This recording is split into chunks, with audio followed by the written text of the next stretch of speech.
A nurse told a single dad, just a checkup. Then she locked the door, just you and me now.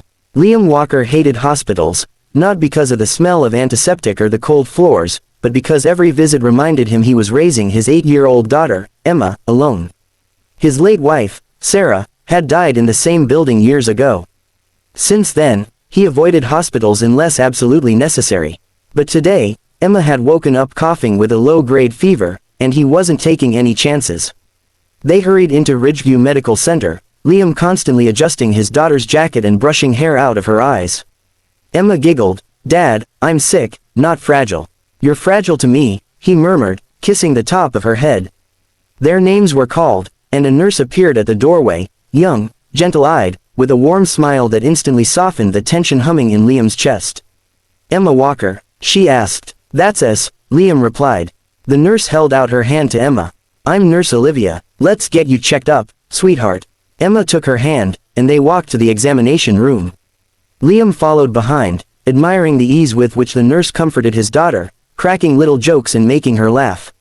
Once inside, Olivia helped Emma sit on the exam table. "All right, Miss Sunshine, let's check your temperature." Emma shot her dad a mischievous look. "She called me Sunshine because I glow." Olivia grinned. "Exactly." After the quick temperature and lung check, Olivia stepped toward the door. "Doctor will be here in a moment." "Just a checkup," she assured Liam. He nodded. "Thank you," but instead of leaving, Olivia paused, then slowly closed the door and clicked the lock. Liam stiffened. She turned to him, no smile, no jokes. Her eyes had changed, serious, intentional. "Mr. Walker," she said quietly, "I need to speak with you." "Alone." Emma blinked at them. "Dad," Liam lifted a hand. "It's okay, honey." Then to Olivia, "What's going on?" Olivia knelt beside Emma. "Sweetheart, could you put these headphones on and watch a cartoon for a few minutes?" She handed her a tablet from the room's counter. Emma shrugged, excitedly slipping on the headphones and diving into a cartoon world. When Olivia stood, she motioned Liam to the far corner of the room. His heartbeat thudded like a hammer. "If something's wrong with Emma, just tell me." "It's not that," she whispered.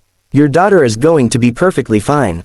Mild viral infection, nothing dangerous." "Then why lock the door?" he demanded. Her eyes softened, but the tension in her shoulders remained. "Because, it's you." Liam blinked. "Me?" She inhaled shakily. "I recognized you the moment you walked in. You don't remember me, do you?" His brows furrowed. Should I? 10 years ago," she whispered, "you saved me." Everything froze. Olivia continued, voice trembling, "I was 19. You were working as an EMT then. You responded to a call, a car accident. A drunk driver hit me near the old Maple Bridge." A distant memory flickered. Blood, glass, a terrified girl pinned behind a wheel. "You held my hand," she said, eyes shining. "You kept saying, 'Stay with me, I'm not letting you go.' You probably don't remember, but those words, they're the reason I'm still here." Liam swallowed, speechless. "I lost everything that night," she whispered. "My parents blamed me for being out late. I had months of rehab, depression, anxiety, but your voice, became the thing I clung to. I promised myself that one day, when I was strong, I would find you. Thank you." Properly. Her hands trembled as she reached up and wiped her cheek. Liam stared at her, stunned, humbled, aching with memories he rarely revisited. "I didn't know what I would say when I finally found you," she admitted. "But when I saw you today, when I saw your daughter, it all came back at once. The fear, the gratitude, everything." Liam finally found his voice. "You didn't owe me anything. It was my job." "No," she shook her head. "You didn't just do your job. You talked to me like a human being. You kept me alive emotionally as much as physically. You made me feel safe." Her gaze softened. "And today, I wanted to be the one who took care of someone who once took care of me." Silence fell, warm and heavy. Emma laughed at her cartoon, unaware of the storm swirling around her father. Olivia cleared her throat. "I'm sorry if the locked door scared you. I just didn't want Emma to worry if I cried or something. I thought I'd be calmer." "I wasn't." Liam let out a breath he didn't realize he'd been holding. "You could have told me without locking the door." Her cheeks flushed. "I know. I panicked. Old habits." He rubbed the back of his neck. "Well, I'm glad you're okay. And I'm glad you healed." "More than glad." She smiled softly. "Thank you." For a moment, neither moved. Then Olivia glanced at Emma. She's wonderful. She's my whole world, Liam replied. And you're a good father, she said gently. I could tell in seconds. He exhaled. Compliments usually made him uncomfortable, but somehow, coming from her, someone whose darkest moment had intersected with his, it felt different. Olivia tucked a strand of hair behind her ear. I want to do something for you. For both of you. You already have, he said quietly. But she shook her head. Let me repay kindness with kindness. It's not a debt, it's a promise I made to myself. What did you have in mind? She reached into her pocket and pulled out a small card. My personal number, she said. If you ever need anything, medical advice, help with Emma, or even just someone to talk to, call me. Liam stared at the card. Olivia, I don't want you to feel obligated. I'm not obligated, she said firmly. I want to. Her eyes softened. You gave me a second chance at life.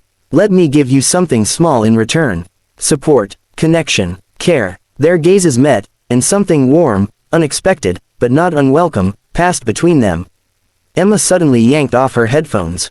Dad, I'm hungry. Liam chuckled. We'll get food soon, Peanut. Olivia laughed. I'll bring her discharge papers.